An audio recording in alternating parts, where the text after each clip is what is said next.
Bom, pessoal, iremos começar agora o nosso último curso do segundo dia de mostra, certo? Engenharia Ambiental, com Danilo Nunes. Então, aproveitem mais uma apresentação e a última da noite. É com você. Então, pessoal, boa noite. Inicialmente, eu quero agradecer o pessoal do MSE pelo convite e parabenizá-los também por todo esse empenho, essa dedicação. Acho que é fundamental nos tempos que nós estamos vivendo. Pessoas tão engajadas que estão fazendo isso pelo bem coletivo. Então, parabéns mesmo pela iniciativa de vocês. Eu vou ter aqui um pequeno roteiro da apresentação. Nós vamos falar hoje um pouco da história do curso da engenharia ambiental, a estrutura curricular, as áreas de atuação, algumas experiências acadêmicas, desconstruir alguns mitos da engenharia ambiental do curso e ter um momento de dúvidas, que eu acho que é o principal nesse momento. E também eu deixo aqui os meus contatos para vocês, caso alguém tenha alguma outra dúvida que nesse momento não possa ser tirada, fica aberta, então a gente pode conversar sempre que possível. Uma breve apresentação: eu sou formado em Técnico em Meio Ambiente pelo Instituto Federal do Maranhão, possuo graduação em Engenharia Ambiental na Universidade Federal do Tocantins. Atualmente eu faço especialização em Direito Ambiental e sou mestrando no Programa de Desenvolvimento Regional da Universidade Federal do Tocantins, sendo bolsista CAPES. Então, assim, eu gosto de falar essa minha história porque a engenharia ambiental, para mim, é uma história de amor. Não foi uma escolha aleatória, não foi porque não por falta de opção, foi uma coisa consciente e eu sou muito feliz de ter conseguido realizar esse sonho, ter me formado num curso que eu sempre quis. Então, fazendo uma breve história do curso, um breve histórico, aliás, o nosso curso ele é bem recente. Então, pode ser que muitos de vocês nem tenham ouvido ou conhecido algum engenheiro ambiental. E era uma coisa que também acontecia comigo. Quando eu entrei no Instituto Federal, eu fui fazer o curso técnico em meio ambiente. O curso, sim, foi uma escolha que eu achei interessante, mas como eu era do interior do Maranhão, eu não tinha muitas opções.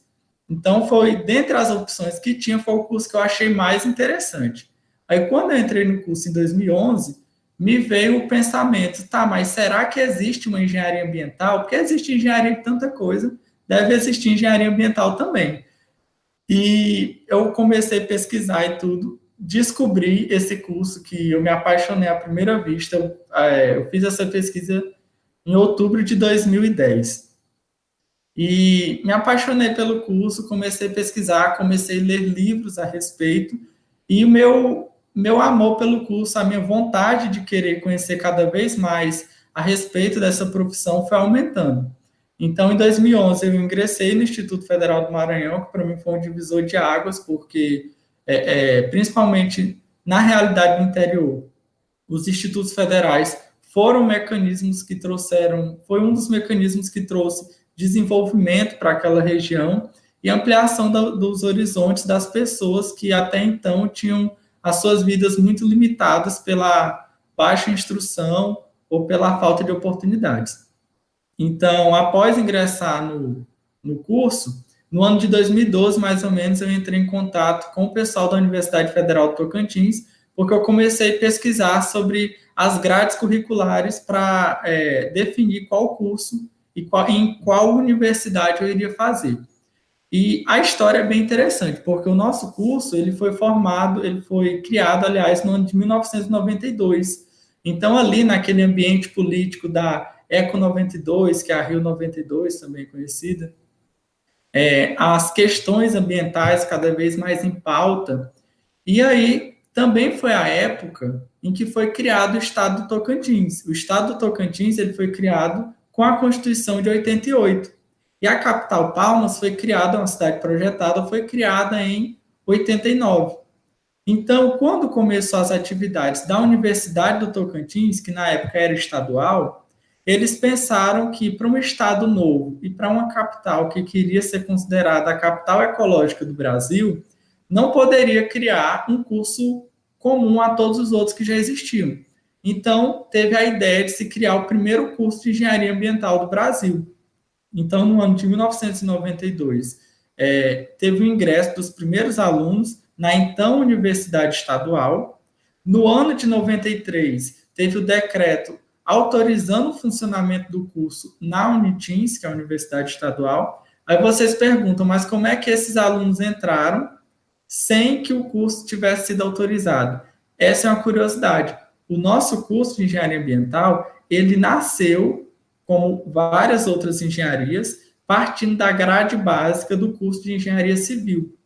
Então, foi um desmembramento dessa área e também a inserção de novos conteúdos para caracterizar de fato o engenheiro ambiental. De modo que apenas no ano de 1984, 94, aliás, foi lançada a portaria da criação do curso e estruturação do currículo básico nacional. Então, a primeira turma formada de engenharia ambiental é interessante porque hoje o nosso curso, se eu não estou enganado, durante os 5 anos de graduação, nós temos 3.500 horas, mais ou menos. A primeira turma formada teve mais de 6.000 horas, porque como era algo muito novo, os professores iam tendo ideias e iam dando as disciplinas. E aí, depois da reunião em 94, onde foi estabelecido o currículo básico, algumas das disciplinas não tinham sido dadas, então precisaram ser ministradas, e outras entraram como disciplinas optativas. Então, a primeira turma foi, acima de tudo, corajosa e guerreira, porque eles foram primordiais para que desse continuidade ao nosso curso, que cada vez mais está ganhando notoriedade na sociedade. E no ano de 97, no dia 31 de janeiro, foi o dia da formatura da primeira turma de engenharia ambiental, que inclusive, 31 de janeiro, é o dia do engenheiro ambiental em virtude da formatura da primeira turma, que aconteceu aqui em Palmas, no estado do Tocantins. Mas, afinal, minha gente, o que é que faz o engenheiro ambiental? Isso daí é a pergunta, aliás, de $1 milhão. Porque quando a gente entra no curso, a gente pensa que faz alguma coisa. No decorrer do curso, a gente pensa que faz outra. E, às vezes, tem gente que chega no 9º período e ainda tem dúvidas sobre o que, de fato, faz um engenheiro ambiental. Mas o motivo que faz com que seja tão difícil conceituar o engenheiro ambiental são questões que a nossa área é relativamente nova quando comparada a outras engenharias, como a engenharia agronômica, a engenharia civil, engenharia química, são carreiras muito mais antigas. Então, a sociedade tem uma facilidade maior para assimilar todo esse conteúdo e saber de fato e dizer, não, esse profissional é responsável por essa área do conhecimento. Além disso, como é colocado até mesmo no Guia de Carreira, que é um site bastante consultado, muitos de vocês já devem ter visto alguma coisa do tipo, o profissional de engenharia ambiental é voltado para o desenvolvimento sustentável, integrando as dimensões social, ecológica, tecnológica e econômica do meio ambiente. O objetivo principal é desenvolver técnicas de preservação do ar, da água e do solo. Ao mesmo tempo que esse conceito ele delimita a atuação do engenheiro ambiental, ele também se torna muito amplo, de modo que o aluno, às vezes, vá com um pensamento na graduação e chegando lá descobre que não é bem da forma que ele estava imaginando, certo? Então, esse é um problema e quem tiver dúvidas a respeito, no termo da apresentação, a gente pode conversar bastante a respeito disso, porque, infelizmente, acontece muitas vezes do aluno entrar com um sentimento pensando que vai estudar uma determinada coisa na graduação e ele descobre que não é bem assim. Isso faz com que alguns alunos fiquem desmotivados, e a desmotivação do aluno reflete diretamente no seu desempenho acadêmico e também nas pesquisas e na forma como essa universidade ela vai estar sendo vista pelo mercado externo, pela sociedade. Então, é interessante que a gente possa debater e consultar o máximo de fontes possíveis para que a gente tenha uma visão muito mais clara do que seria esse aspecto. Então, No ano de 94, como eu comentei para vocês, foi estabelecida a portaria no Ministério da Educação, estabelecendo o currículo básico. No nosso currículo básico, como vocês podem perceber, as matérias elas são muito diversificadas. Então, nós estudamos geologia, climatologia, hidrologia, ecologia geral e aplicada, hidráulica, cartografia, recursos naturais, sistemas hidráulicos e sanitários, poluição ambiental, impactos ambientais, sistema de tratamento de água e de resíduos, legislação e direito ambiental, saúde ambiental e planejamento. Então, o profissional de engenharia ambiental, ele se destaca por um motivo. Se vocês analisarem apenas esse currículo básico, vocês podem pensar, mas eu conheço um outro profissional que também trabalha nessa área. Vamos supor, um geólogo, ele vai ter muito mais propriedade para falar de geologia do que um engenheiro ambiental. Um meteorologista vai falar muito melhor de climatologia do que um engenheiro ambiental. Da mesma forma, um biólogo conhece muito mais de ecologia aplicada do que um profissional da engenharia ambiental. Entretanto, nós, engenheiros ambientais, temos uma coisa que os outros profissionais, apenas na graduação, não conseguem desenvolver, que é uma formação interdisciplinar e uma visão holística. Ou seja, enquanto nós estamos trabalhando a engenharia ambiental, nós sempre temos que estar pautados no tripé da sustentabilidade, que é a economia, a sociedade e o meio ambiente. Então, o nosso sistema ele tem que ser economicamente viável, socialmente justo e ambientalmente sustentável. Muitas vezes, outros profissionais acabam por negligenciar um desses aspectos. Não por serem maus profissionais, muito pelo contrário, tem muita gente boa e muito bem intencionada. Entretanto, a própria formação dessa pessoa leva ela, induz ela, no processo de tomada de decisão, a tomar uma decisão que leve mais em consideração um ponto do que outro. Então, o papel do engenheiro ambiental é justamente tentar equilibrar na medida do possível para que a melhor decisão seja tomada de acordo com o cenário de atuação. Visto isso, e aquilo que eu já tinha comentado no início, que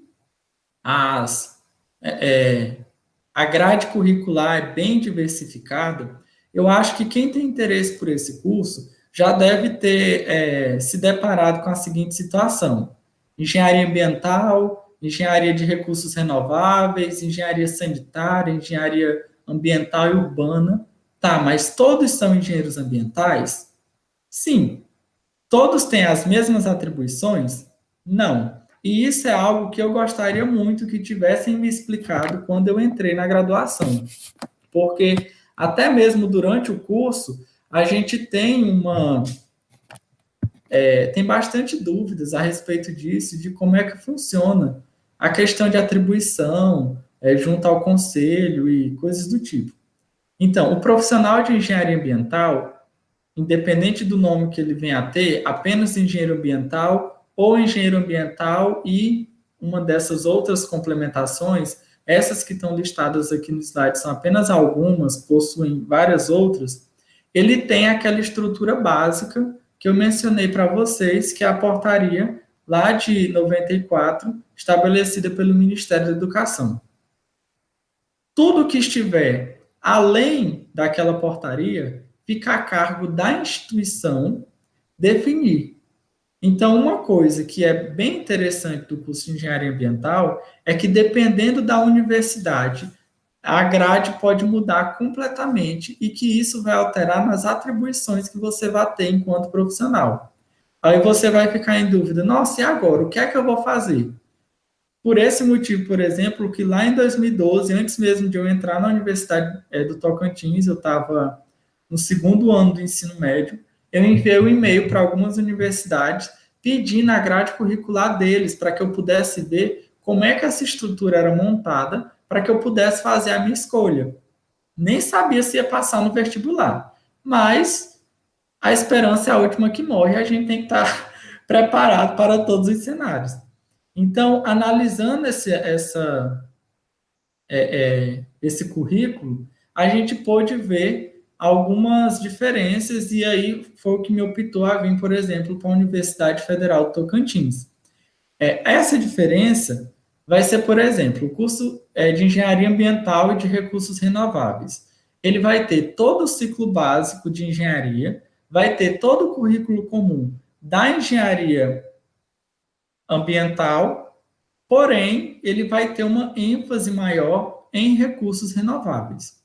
Falando da minha experiência, na graduação, a minha graduação tem o título de Engenharia Ambiental, não tem nenhuma dessas outras complementações, mas eu tive a matéria de Recursos Energéticos 1 e 2, certo? Matéria essa que outros cursos de Engenharia Ambiental poderiam não possuir, entende? Uma pessoa que é formada, e se não me engano, no curso de Engenharia Ambiental e de Recursos Renováveis, se eu não estou enganado, ele tem no Pará, a universidade mais conhecida, se eu não me engano, eles vão ter mais matérias relacionadas aos recursos renováveis comparados à minha grade. Só que a minha grade, principalmente por ter sido o primeiro curso de engenharia ambiental do Brasil, ela foi bem diversificada. Então, dessa forma, foram trazendo vários eixos. Eu acabei estudando cartografia, sensoriamento e geoprocessamento, que é uma das áreas que eu particularmente mais gosto. Também estudei bastante sobre planejamento, geologia, geomorfologia, tratamento de água, tratamento de esgoto, resíduos sólidos, saúde e vigilância ambiental, sistemas de gestão ambiental, que é um pouco diferente, por exemplo, da engenharia ambiental e urbana. Das universidades que eu visitei, e essa engenharia ambiental e urbana, ela é bem rara aqui no Brasil, se não me engano, só tem 2 cursos. E eu conheci um deles, que é a Universidade Federal do ABC, que fica no ABC Paulista, e lá em Santo André. E o interessante deles é que no contexto de São Paulo, que já é um ambiente tão antropizado, que já tem tantas construções e tantas interferências ambientais, interferências humanas no ambiente, naquele contexto específico, foi interessante a criação do curso Engenharia Ambiental e Urbana. Então, comparando a grade deles com a grade do meu curso aqui em Palmas, a engenharia ambiental que eu fiz tem como matéria optativa drenagem urbana. Para a engenharia ambiental e urbana, o eixo de drenagem já é obrigatório. Estão vendo a diferença? Então, aqui vai uma das primeiras dicas que eu quero dar para vocês.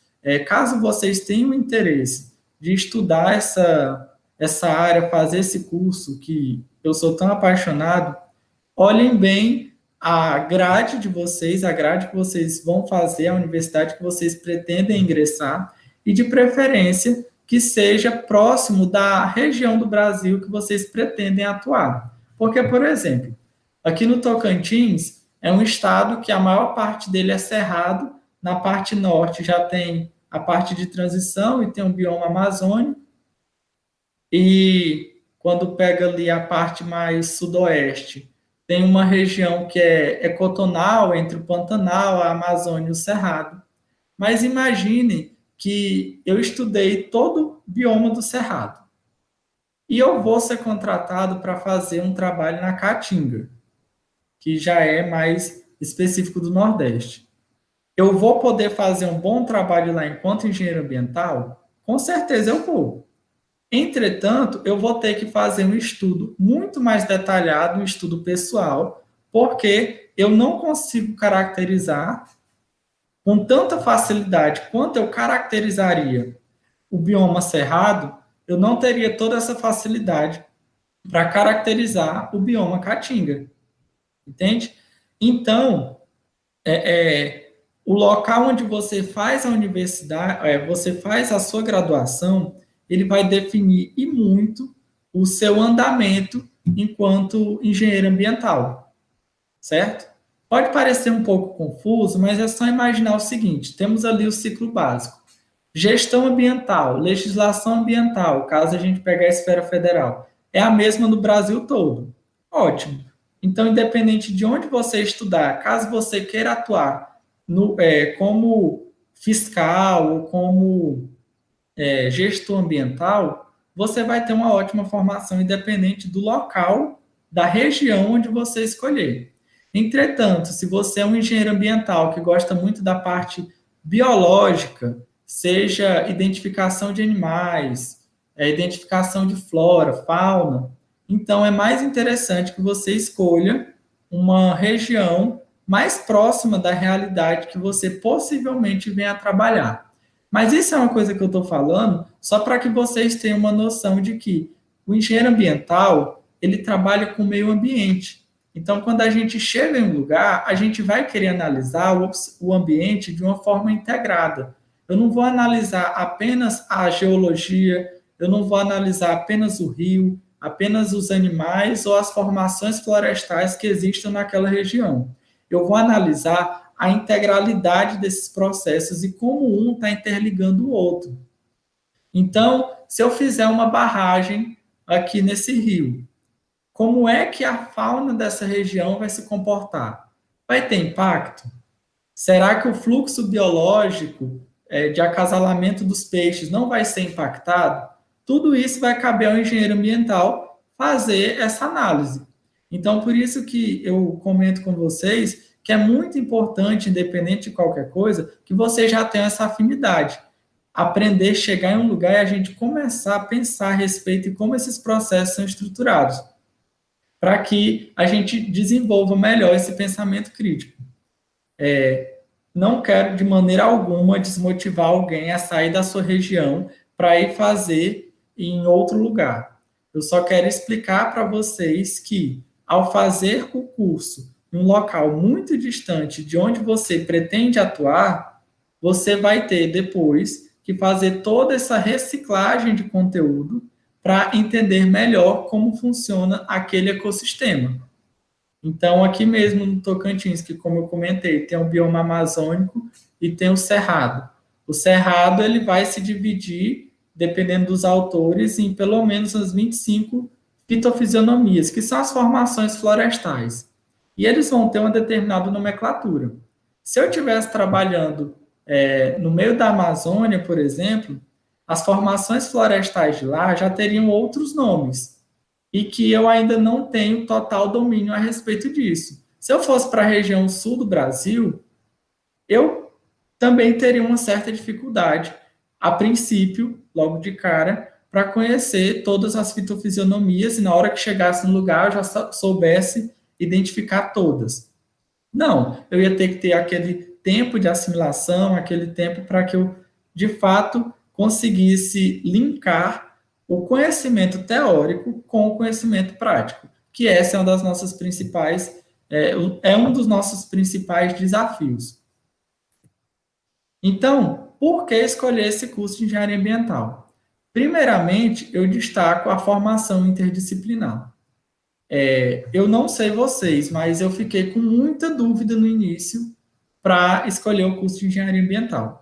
Existiam, como eu disse, várias engenharias e na época eu nem sabia o que era engenharia ambiental. Existiam outras áreas que não eram engenharia, mas que eu também me interessava bastante, como por exemplo biologia, não a biologia licenciatura, mas a biologia bacharelado. Então eu fiquei assim, meu Deus, e agora? E aí, quando eu descobri a engenharia ambiental, foi paixão à primeira vista, por quê? Porque ela contempla tudo. Então, na engenharia ambiental, a gente vai estudar economia, lógico que não tudo da economia, vai ser economia voltada para a economia do meio ambiente ou economia ambiental, que inclusive é um ramo que está crescendo bastante de discussão ultimamente, principalmente com a questão dos créditos de carbono, pagamentos por serviços ambientais e valoração de serviços ecossistêmicos, que esse tema aí daria um outro debate de umas 4 horas, no mínimo. Mas a gente estuda, além disso tudo, além dos cálculos, química, física, a parte biológica, a gente também estuda a questão humana. Porque quando a gente trabalha com o meio ambiente, muitas pessoas pensam que no meio ambiente não existe o ser humano é uma coisa à parte. E esse é o maior erro que a gente pode ter. A gente sempre tem que considerar que o ser humano é uma parte integrante do sistema.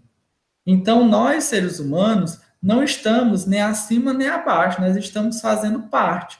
Por quê? No momento em que houver algum desequilíbrio ambiental, seremos nós os principais prejudicados, porque o nosso sistema, o nosso modo de vida, ele é extremamente frágil.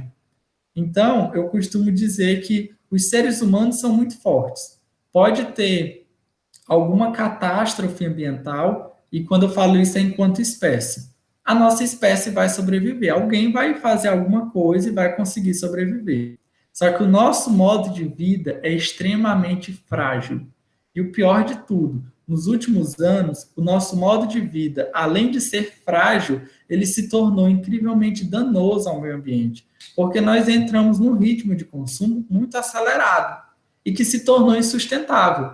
Então, independente da sua posição política e ideológica, não tem como achar normal que os nossos oceanos estejam tão poluídos, seja com esgoto, seja com resíduos de plástico, que estejam tendo tantas queimadas fora de época, porque as queimadas elas são naturais. Aqui, por exemplo, no bioma cerrado, algumas queimadas elas ocorrem naturalmente. Só que essa é uma ou outra. Quando a gente compara o número de focos de queimada atualmente, é uma coisa absurda. Isso é terrível. Então, cabe a nós ter essa formação interdisciplinar para que a gente possa atuar em diversos campos. Então, eu até coloco aqui que, independentemente da sua posição política, partidária, ideológica, eu gostaria de colocar que ser engenheiro ambiental também é um ato político.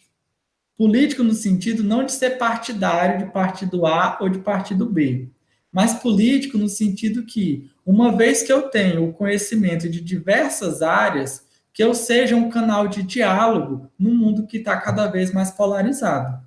Então, enquanto as pessoas ficam discutindo se é o lado A ou o lado B que está certo, vai caber ao engenheiro ambiental, após ter estudado o lado A e o lado B, linkar esse conteúdo e mostrar que juntos a gente pode mais do que separados. Certo? Eu sei que parece muito utópico, muito ideológico, mas a engenharia ambiental puxa muito para isso. Certo? A nossa carreira ela está em ascensão. Tem gente até que brinca, engenharia ambiental é a profissão do futuro. Mas quando é que vai ser esse futuro? Eu não sei dizer para vocês. Acontece que cada vez mais as pessoas estão valorizando as áreas ambientais. Pode acontecer, como infelizmente está acontecendo agora, de ter um desmantelamento das políticas públicas voltadas para o meio ambiente. Mas aos poucos, e graças à atuação de pessoas muito bem intencionadas, até mesmo as grandes empresas, independente da política ambiental que esteja sendo implantada pelos governos, algumas grandes empresas, não todas, elas estão incentivando o consumo consciente, porque elas viram, não foi por bondade que elas estão fazendo isso, elas estão fazendo isso porque se elas querem continuar no mercado, elas vão precisar de insumos para a produção do seu material, daquilo que elas vendem. Com o ritmo de consumo que está, elas rapidamente vão ser retiradas do mercado, não por competição de outras empresas, mas também por falta de materiais, por falta de insumos. Então, a consciência ambiental hoje, ela é importante para que o nosso modo de vida seja melhorado, mas que não seja completamente acabado ou mesmo diminuído. E como as demais engenharias, a engenharia ambiental ela possui um ciclo básico que facilita uma segunda graduação na área de exatas. Como assim? Existem muitas pessoas que, ao fazer o curso de engenharia ambiental, acabam gostando muito mesmo de uma determinada área. E quando eles fazem isso, eles vão para a atuação profissional e percebem uma oportunidade. Nossa, vamos supor, um engenheiro ambiental que trabalha em grandes obras e queira investir no ramo de construções sustentáveis. Ele viu essa oportunidade, viu que tem mercado, ele gosta de trabalhar com isso. Então, ele vê, por exemplo, que, Se eu sei que é um mercado promissor, se eu tenho afinidade para essa área, pode ser interessante eu ter uma segunda graduação em engenharia civil, por exemplo. Dessa forma, junto ao CREA, que é o nosso conselho, esse profissional vai ter mais atribuições. Então, o que é que ele faz? Após formar em engenharia ambiental, ele vai fazer uma graduação em engenharia civil, por exemplo. A segunda graduação, ele não vai demorar os 5 anos. Nessa segunda graduação, vai ser tudo muito mais rápido, porque o ciclo básico dos cálculos, essa pessoa já vai ter feito. Então, vai facilitar demais para ela fazer esse curso mais rápido. E como ela já tem uma visão do que é a engenharia, ela vai poder aprimorar ainda mais essa visão integrada. Então, como eu comentei, essa formação interdisciplinar vai ser fundamental e vai trazer uma maior oportunidade de desenvolvimento da visão holística integrada desses processos. A área de atuação. Eu sei que é muito texto, não vou ficar aqui lendo para vocês, mas é uma coisa que eu, enquanto profissional da engenharia, gostaria que tivesse sido passado para mim ainda no início do curso, porque era uma coisa que eu particularmente não sabia. As atribuições dos engenheiros, independente deles quais sejam, dada pela resolução número 278 de 73 do CONFEA, que é o Conselho Federal de Engenharia e Agronomia. Quando um novo curso de engenharia ele é aprovado, são estabelecidos quais das 18 atribuições aquele engenheiro pode. Então, o engenheiro ambiental, dentro dessa resolução do CONFEA, ele pode atuar da atribuição 1 a 14 e a atribuição 18. Certo? Então, qual é o principal ponto da engenharia ambiental? Como eu falei, as grades são muito diversificadas. Dependendo de onde você faça o seu curso, pode ser que tenha alguma diferença de atribuição. Então, utilizando um exemplo pessoal, no meu curso, onde eu formei, a matéria de drenagem urbana é uma matéria optativa. Eu fiz essa matéria.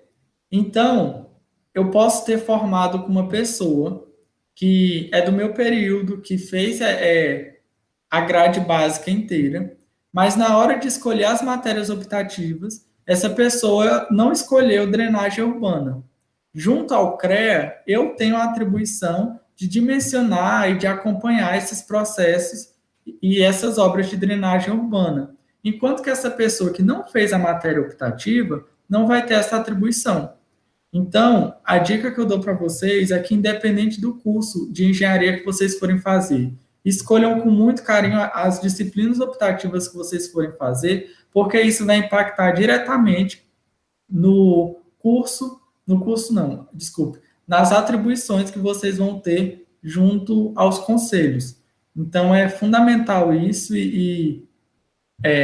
enfim, mas de uma forma geral, as nossas atribuições são bem diversificadas. Então, a gente pode fazer supervisão, coordenação e orientação técnica, estudo, planejamento, projetos, estudo de viabilidade técnica e econômica, vistoria, perícia, avaliação, ensino, pesquisa, extensão, mas tudo isso a gente pode fazer em quê? Naquilo que nós somos formados. Então, uma outra coisa que acontece muito após as pessoas entrarem na graduação é quererem uma atribuição que não é sua. Então, por exemplo, a pessoa entra na engenharia ambiental, mas quer fazer o serviço de um engenheiro florestal. E, às vezes, na sua universidade não é disponibilizada a matéria de inventário florestal, por exemplo. Mas o engenheiro ambiental quer porque quer. Então, seria muito melhor ele já ter escolhido uma universidade que contemple esse eixo, porque fazer uma matéria aleatória não vai lhe garantir a atribuição. A atribuição junto ao CREA, e ultimamente, como teve vários problemas, o CREA está cada vez mais rígido nesse processo de avaliar quais atribuições e quais, de fato, são as atividades que podem ser outorgadas aí, acompanhadas por um responsável técnico, independente de qual seja a engenharia. Por exemplo, Às vezes, o engenheiro civil quer assinar um estudo de impacto ambiental, mas ele não teve as matérias referentes à avaliação de impacto ambiental.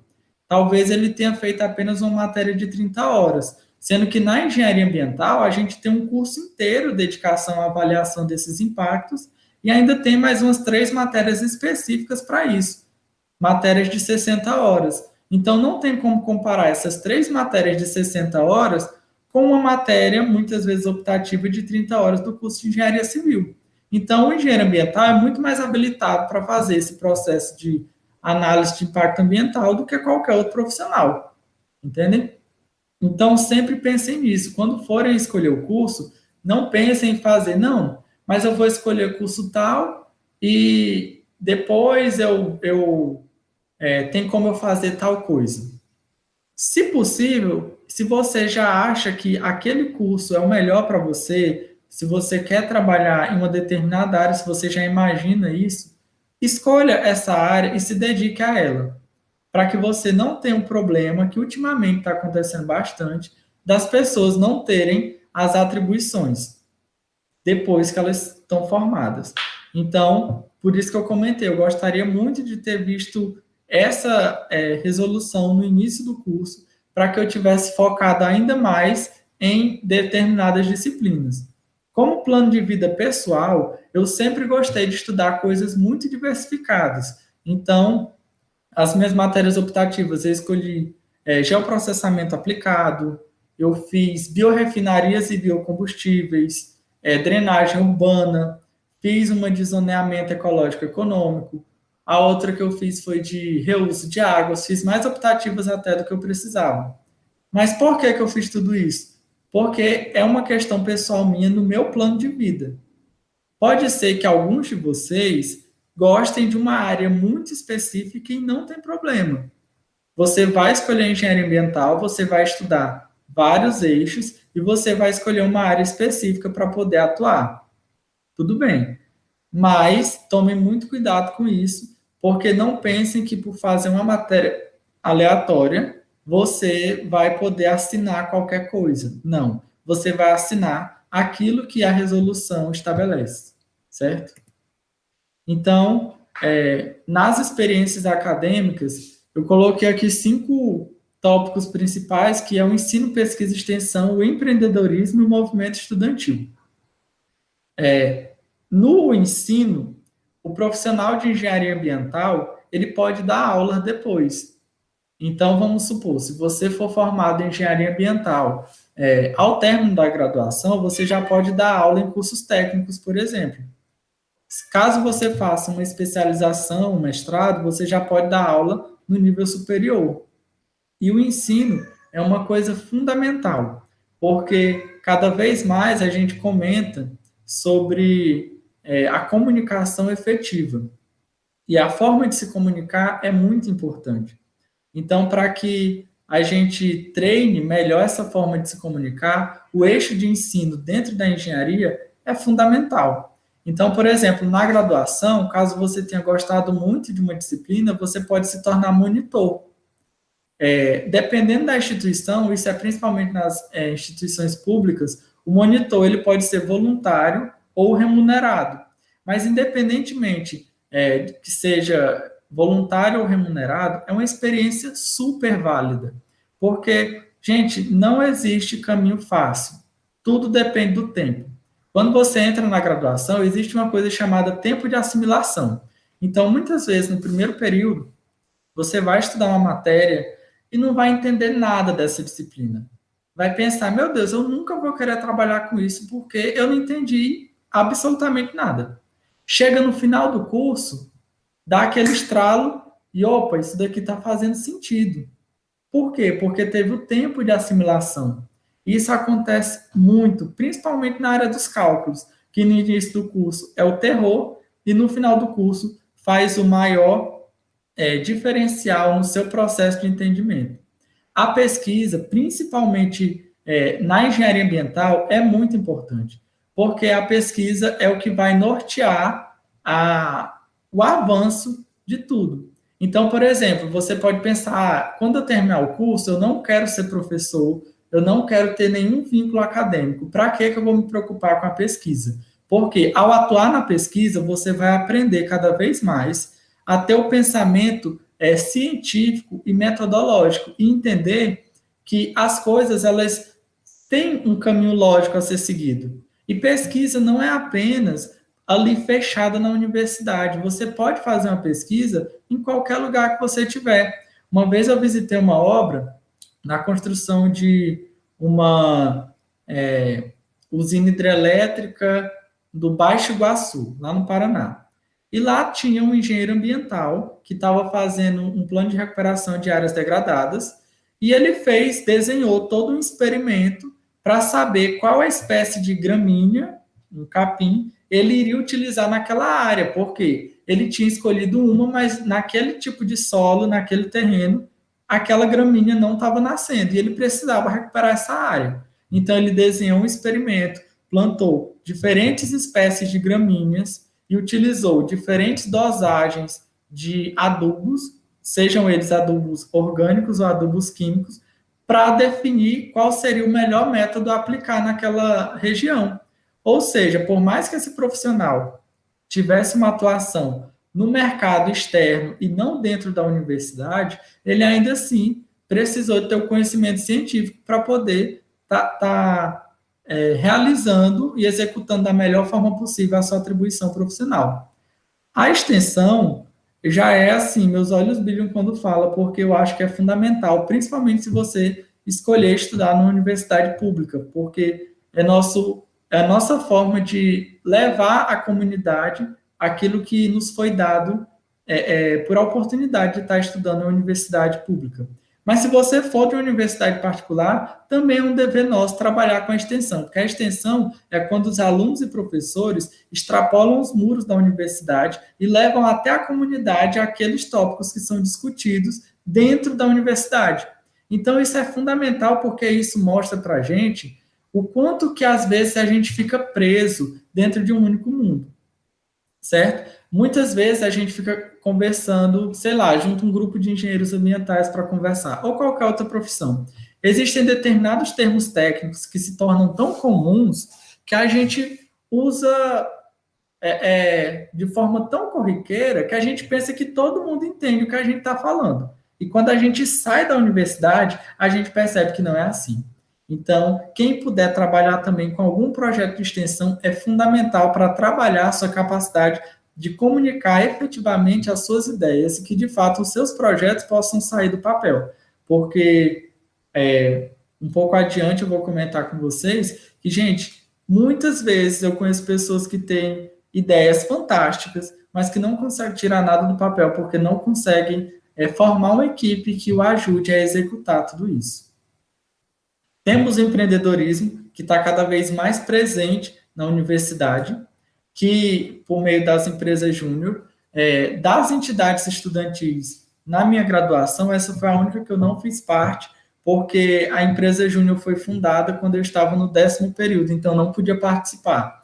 Mas é fantástico o trabalho que os meninos estão fazendo, e quem já teve contato aí com outras universidades, eu tenho certeza que também deve admirar o trabalho das empresas júnior, porque é uma forma de levar aquele estudante que ainda está imaturo, que ainda não sabe se portar de maneira profissional, a desenvolver o seu trabalho técnico, supervisionado por um professor, mas trabalhando ali com um cliente real.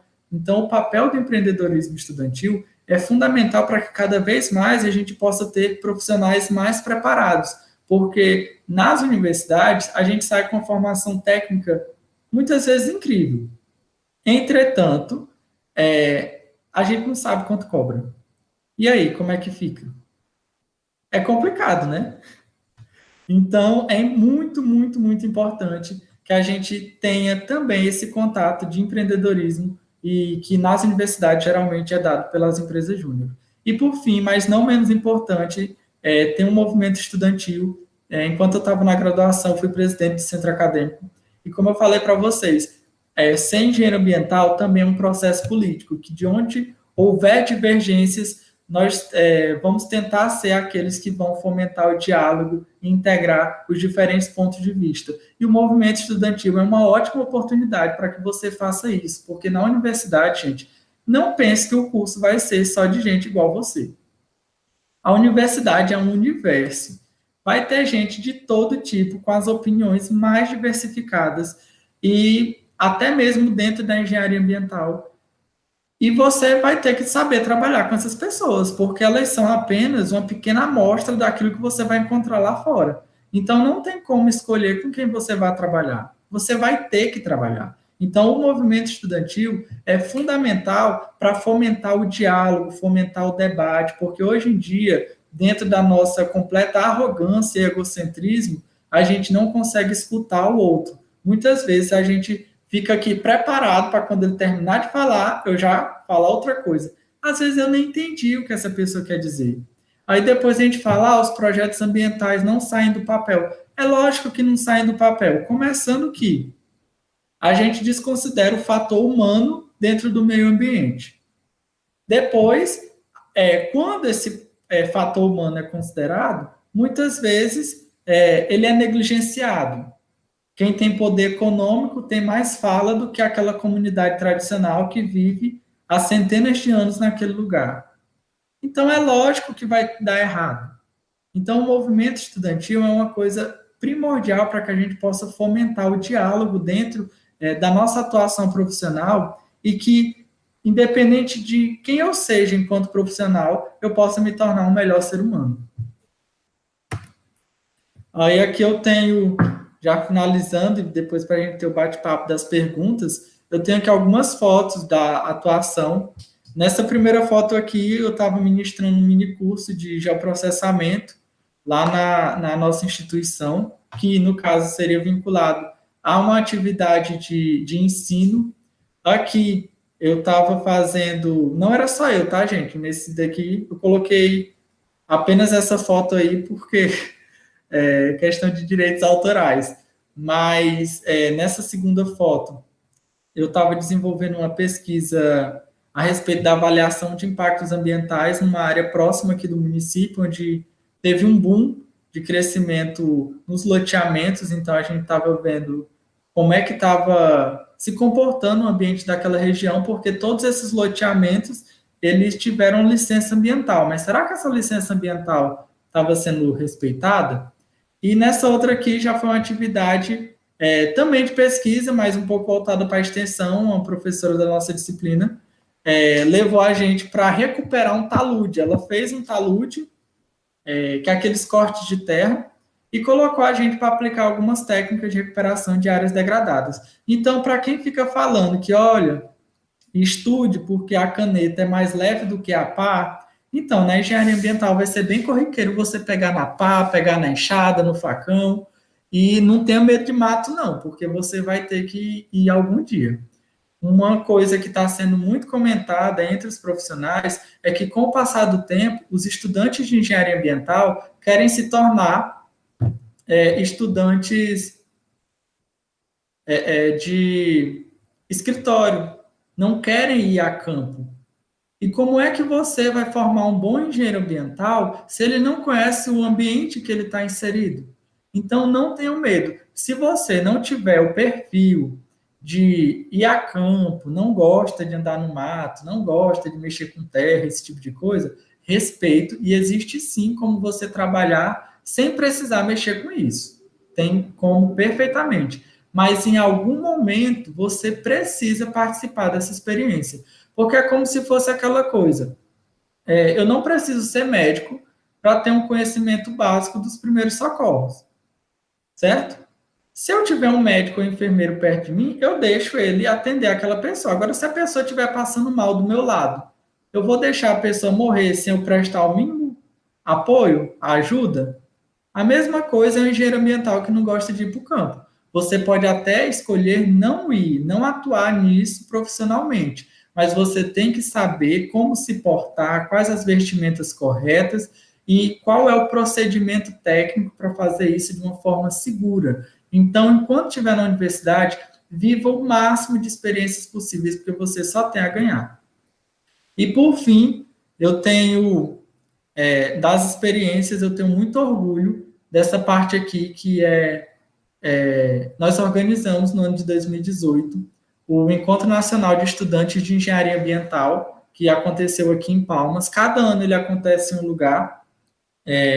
Em 2019 foi em João Pessoa, em 2020 seria em Goiânia, mas em motivos da pandemia ele foi cancelado. E é um evento incrível. Caso vocês optem por fazer engenharia ambiental, não deixem de participar do ENEAMB, porque é um divisor de águas. É nele que você conhece pessoas de vários outros cursos e que cursos de engenharia ambiental, mas que tem uma grade completamente diferente da sua, e você vai poder estar lá compartilhando suas experiências. Então foi assim algo incrível. Todas essas pessoas que estão na imagem foram voluntários. Então os que estão de camisa azul foram membros da comissão organizadora, foram 38 membros, e alguns de camisa amarela foram os voluntários durante o evento, porque foram 8 meses de preparação para poder organizar esse evento. Foram mais de 1.000 pessoas participando das palestras e tudo mais. Então, gente, o que eu posso dizer? Participem do máximo de coisas que vocês puderem na universidade, porque tudo vai ser uma experiência muito engrandecedora para vocês na atuação profissional. E alguns mitos que a gente tem na graduação, que eu acho que já deu de perceber na minha fala, engenharia ambiental tem pouco cálculo. Não escolha o curso pensando nisso, porque é mentira. O nosso curso é uma engenharia, tem tanto cálculo quanto qualquer outro, porém não é algo impossível, certo? Então, por exemplo, eu também tive muita dificuldade no cálculo. Só que eu não preciso fazer um cálculo muito complexo. Eu preciso entender o que aquela equação complexa me transmite. Então, o cálculo dentro da engenharia, ele serve principalmente para treinar o nosso raciocínio lógico. Então, agora mesmo, em tempos de pandemia, a gente recebe uma série de fake news. E na fake news, tinham vários estudos. Tinha gente forjando até estudo científico, dizendo que era científico, mas era mentira. Aí, na hora que eu peguei esse estudo mentiroso, eu olhei, não tem como essa pessoa fazer essa afirmação utilizando essa equação. Porque essa equação tem comportamento A e essa pessoa está dizendo que teve comportamento B, então tem alguma coisa errada. Então, o cálculo dentro da engenharia, mesmo que você não goste tanto, mas ele serve para isso. Então, quando for estudar, estude com empenho, com dedicação. Vai ser difícil passar? Talvez, mas com certeza vai ter um bom resultado. O engenheiro ambiental também, gente, não é ambientalista, porque ambientalista é posição política. Então, você pode escolher ser ambientalista, e seria ideal que todos fossem, na minha opinião. Mas o engenheiro ambiental é um engenheiro que resolve problemas ambientais. Nunca se esqueça disso. Acima de tudo, se tem um problema ambiental, nós seremos os profissionais que vamos escolher o melhor cenário de atuação dentro da realidade que nós estamos inseridos, certo? E engenheiro ambiental também não trabalha abraçando árvore. Às vezes até que é bom, mas não trabalhamos fazendo isso, porque o pessoal pensa que a engenharia ambiental é aquela coisa muito alternativa, muito... E, gente, não é assim, é uma engenharia como qualquer outra. Vão ter pessoas que vão ter essa abordagem mais alternativa, vão ter pessoas que vão ser muito mais pautadas para o mercado de trabalho, vão ter pessoas que vão estar muito pautadas na pesquisa, no ensino. Então, a diversidade é enorme, enorme, enorme. Sempre considerem isso, que o curso de engenharia ambiental vão ter pessoas com diferentes concepções do que é o meio ambiente. E por isso que algumas até mesmo se frustram, porque, sei lá, a pessoa que queria fazer biologia escolhe fazer engenharia ambiental, essa pessoa não vai, ela pode até formar, pode ser um bom profissional, mas ela não seria tão realizada quanto se ela tivesse escolhido biologia, por exemplo. A mesma coisa é o oposto, a pessoa que queria fazer engenharia civil e vai para engenharia ambiental. Vai ser um bom profissional? Pode até ser, mas a realização profissional dessa pessoa vai ser muito mais difícil de ser atingida. Então, quando entrarem no curso, entrem sabendo que você vai estar, assim, tendo um universo de oportunidades, que você vai ter que estudar sobre muita coisa, e por mais que você escolha um ramo específico de atuação, você vai ter que estar ali estudando sempre sobre vários outros temas e assuntos diversos. Então, algumas dicas que eu quero dar para vocês, já finalizando, Aprenda a trabalhar em grupo, isso é fundamental em qualquer disciplina, em qualquer graduação que você for fazer. Por favor, aprenda isso, porque é algo fundamental. Não quer dizer que eu que sou formado saiba, quer dizer que eu estou lutando todos os dias para tentar melhorar. Uma coisa que eu sempre disse, eu já entrei na graduação com isso em mente e continuo recomendando. Faça amigos de todos os períodos e cursos possíveis, para que a gente não fique enviesado apenas pela engenharia ambiental. Então, para que eu entenda melhor como eu posso atuar junto a uma obra, é importante eu ter um amigo da engenharia civil para eu entender o que eles estão discutindo. É importante eu ter um amigo da pedagogia, um amigo da sociologia, das outras engenharias, da biologia, enfim, também dos cursos da saúde, porque o meio ambiente é tudo. Então, quanto mais pessoas você tiver na sua rede de contatos, pode até ser que você nunca trabalhe com eles, mas com certeza eles vão ajudar você a ter uma visão muito mais ampla e muito mais engrandecedora na sua atuação profissional. Treine a sua oratória. Até peço desculpas, porque eu cometi inúmeros erros aqui, e não quer dizer que eu seja bom, quer dizer que eu estou tentando todos os dias melhorar, certo? Então, é algo assim que a gente treina, e essa, por exemplo, é a minha primeira live, eu nunca tinha participado, cometi inúmeros erros, mas eu espero que eu tenha transmitido, de certa forma, o conteúdo para vocês, e espero também que na minha próxima live eu consiga ser melhor do que eu fui agora. Então, saber se comunicar em diferentes plataformas, com diferentes pessoas, é muito importante. Quando você for trabalhar com uma obra, às vezes você tem que trabalhar com a comunidade. E nessa comunidade, muitas pessoas não têm instrução alguma. Eles são analfabetos, por exemplo. Aí eu vou chegar lá falando que o corpo hídrico sofreu eutrofização, isso vai causar mortandade da fauna aquática, enfim, utilizando trocentas palavras difíceis, é desnecessário. Eu tenho que ajustar o meu discurso às pessoas que estão me escutando. Então, é uma coisa fundamental para que a gente possa melhorar. E sempre, sempre, sempre faça o seu melhor onde você estiver. Gente, a recompensa vem. Pode ser que você faça cálculo e passe arrastado com 7 ou arrastado com 5. Acontece demais isso. Eu mesmo já passei por essa situação. Mas se você se dedicou, lembra sempre disso, que tem um tempo de assimilação, então toda a sua dedicação, mais cedo ou mais tarde, ela vai retornar na forma de uma visão mais integrada do processo, um melhor entendimento, e mesmo que porventura você venha reprovar em alguma matéria da disciplina ou alguma matéria da graduação, e isso é muito comum dentro das engenharias, quando você for fazer pela segunda, terceira ou quarta vez, se você estudou bem no início, o estudo posterior vai ser bem mais fácil, certo? Então, assim, eu tenho um amigo que fez cálculo 5 vezes, mas nas 2 primeiras ele não se dedicou, na terceira foi mais ou menos. No dia que ele se dedicou de verdade, ele teve um resultado assim extraordinário. E depois o professor perguntou: nossa, mas por que tu fez tantas vezes se tu tem todo esse talento por cálculo? Ele: porque das outras vezes eu não me dediquei.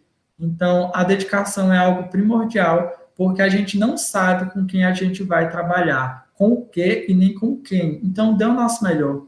Vamos dar o nosso melhor, que eu tenho certeza que a gente vai colher bons frutos. E agora eu deixo aqui o espaço aberto para as dúvidas. Depois de ter falado tanto.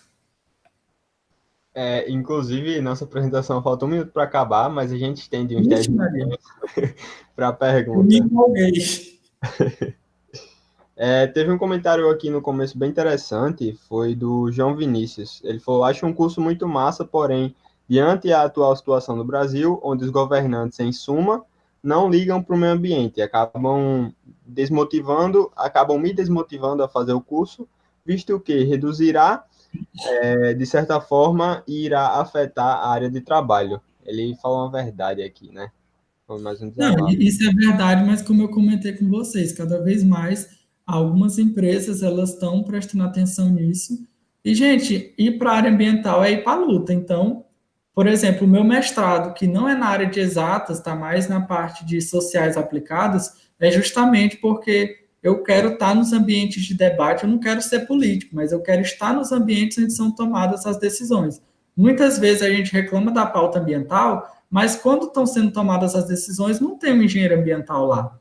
Então, faz parte também do nosso processo de, enquanto cidadão, ocupar esses espaços vazios para que a gente possa expor nosso ponto de vista e, aos poucos, ir transformando a sociedade.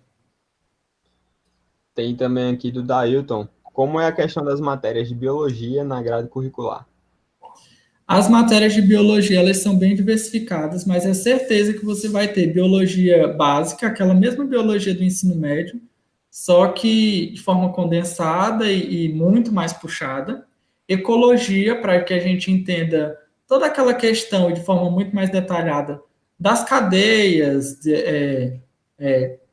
quem consome, qual é o tipo, tem um produtor, que aí ele vai ser consumido por tal animal, que vai ser consumido por outro animal, e assim por diante, para que a gente entenda todos os ciclos biogeoquímicos que acontecem no sistema. E elas são fundamentais porque elas vão ser pré-requisitos, geralmente, para as matérias de avaliação de impacto ambiental. Então, geralmente, a biologia vai ser essa parte geral, apenas para nivelar o aluno. Depois, a gente vai aprofundar nos conceitos de ecologia e caracterização ambiental, para posteriormente fazer uma avaliação de impacto ambiental muito mais detalhada e assertiva. Perfeito. E também Dailton perguntou aqui se o foco maior é em física, assim como nas outras engenharias. Depende muito de onde você vai fazer. Por exemplo, na minha graduação, a gente tinha um foco em física. Tipo, eu tive física 1, 2, 3, resistência dos materiais, mecânica das engenharias, fenômenos de transporte, hidráulica, sistemas hidráulicos, mas tudo isso é para que a gente possa depois poder projetar um sistema de tratamento de água, sistema de tratamento de esgoto, rede de coleta e rede de distribuição. Então, esse ciclo básico, comparado a outras engenharias, tipo a engenharia elétrica, a nossa física vai ser bem mais suave, mas ela vai existir porque é o ciclo básico da engenharia. Por isso que eu comentei que depois, quando você for fazer uma outra graduação na área de engenharia, essas matérias você já pode aproveitar, então fica bem mais tranquilo. Mas tem física sim. A lei perguntou, trabalha apenas com pesquisas?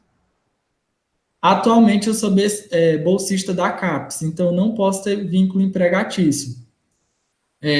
Entretanto, eu já tinha feito alguns trabalhos, até mesmo durante a graduação, alguns trabalhos que não precisavam de assinatura técnica, principalmente no campo da educação ambiental, e também fazendo acompanhamento junto a órgãos ambientais de processos. Então, a única coisa que eu não fui voluntário na graduação foi no estágio. Eu fiz 2 estágios e todos os 2 foram remunerados. Então, lá a gente fazia de tudo. Tipo, licenciamento ambiental, outorga de água, gerenciamento de resíduos sólidos, educação ambiental, enfim, as áreas de atuação foram bem diversificadas porque eu atuei tanto no setor público quanto no privado. Renali perguntou aqui, quanto ganha um engenheiro ambiental? Então, depende muito. Pela lei, pelo piso salarial do engenheiro, a gente teria que trabalhar 6 horas por dia, ganhando 6 salários mínimos. Entretanto, após formar, muitas pessoas não são contratadas diretamente como engenheiro, mas isso, gente, não acontece só como engenheiro ambiental, acontece com várias outras engenharias. Então, pode ser que o engenheiro ambiental, ao formar, seja primeiro contratado como um analista ambiental, que é uma espécie de trainee. E aí os salários vão variar, tipo, não vai ganhar os 6 salários mínimos do piso, sei lá, ganha metade disso. Mas, com o tempo e com a sua dedicação, você vai crescendo e vendo outros eixos também para trabalhar dentro da engenharia ambiental. Até chegar ao posto de engenheiro sênior, e aí é sucesso. Giovana, qual é a nota de corte? Depende de cada universidade. Essa daí eu vou ficar devendo a resposta, porque quando eu entrei, aqui em Palmas, a nota de corte era tipo uns 720. Mas assim, eu entrei em 2014, né? Eu realmente vou ficar devendo essa resposta. Tá bom. Ana Paula, você acha que o mercado de trabalho muda muito a partir da modalidade? Por exemplo, engenharia ambiental e recursos renováveis e engenharia Aham. ambiental urbana. Então, sim e não. Sim, porque se você escolher um curso que já tem essa complementação, até mesmo durante a graduação, você vai ser levado a trabalhar com um certo eixo. Então, por exemplo, aqui na minha cidade tem dois cursos. Tem na Universidade Federal, que é só engenharia ambiental, e tem na Universidade Católica. Geralmente o pessoal da Universidade Católica ou trabalha com licenciamento ou no eixo de água e esgoto, porque a formação deles é em engenharia ambiental e sanitária. Como o meu curso tem uma formação muito mais diversificada, o que a gente observa são as turmas. Então, a minha turma, não sei se por afinidade, grupo de amigos e etc., a gente teve um enfoque muito especial na parte de sensoriamento remoto e geoprocessamento. A minha turma. Já tem outras turmas que o pessoal foi em peso para a área de consultoria, para trabalhar com licenciamento ambiental. Tem uma outra turma que o pessoal estudou muito microbiologia ambiental, processo de remediação. Tem outras que quase todo mundo se tornou professor. Então, assim, a minha universidade ela é muito diversificada. Então, como eu estou te dizendo, se você escolher uma engenharia ambiental com alguma complementação, durante o seu curso você mesmo já vai sendo levado a trabalhar naquele aspecto. Entendido. Todas as dúvidas que tenho aqui no chat foram tiradas. Bom, pessoal, então eu passei alguns minutos, mas eu gostaria de agradecer muito, muito mesmo a participação de todos. É, tenho aqui os meus contatos, o e-mail, enfim, eu gostei demais do convite, da participação de vocês. Essa é a minha primeira experiência, então eu só tenho a agradecer todos vocês por isso. E no que precisarem, seja para trabalhar com a grade do curso ou alguma dúvida em uma matéria específica, qualquer coisa que vocês precisarem, podem me mandar e-mail que eu vou estar, enfim, vou responder com a maior alegria do mundo, porque eu tentei passar nessa apresentação o meu amor pelo curso e, enfim, a gente, enquanto profissional, a gente sempre tem que trabalhar pelo bem coletivo, porque se eu tiver melhores engenheiros ambientais no mercado, melhor ainda vai ser a valorização da minha profissão. E para isso eu preciso que os melhores estejam trabalhando junto comigo. Então, como eu disse, já que o processo de ser engenheiro ambiental também é um processo político, faz parte da política trabalhar com o coletivo. Então, eu gostaria muito que o máximo de pessoas bem intencionadas viessem a trabalhar com engenharia ambiental e que vocês consigam desenvolver um pouquinho do amor por o curso, porque quando a gente é apaixonado por o que a gente faz, vão vir muitos desafios, muitos mesmo, mas a gente sempre vai tentar extrair dessas experiências o melhor possível. Então, eu agradeço a oportunidade e espero que nas próximas a gente possa ter um debate ainda melhor. Bom, nós do movimento agradecemos pela disponibilidade, por ter assumido esse compromisso com a gente, né? Então, mais uma vez, somos muito gratos e ficou bem nítido na apresentação seu amor pelo curso. Foi algo encantador e foi uma apresentação incrível. Muito obrigado, gente. Boa noite. Obrigado. Tchau, tchau.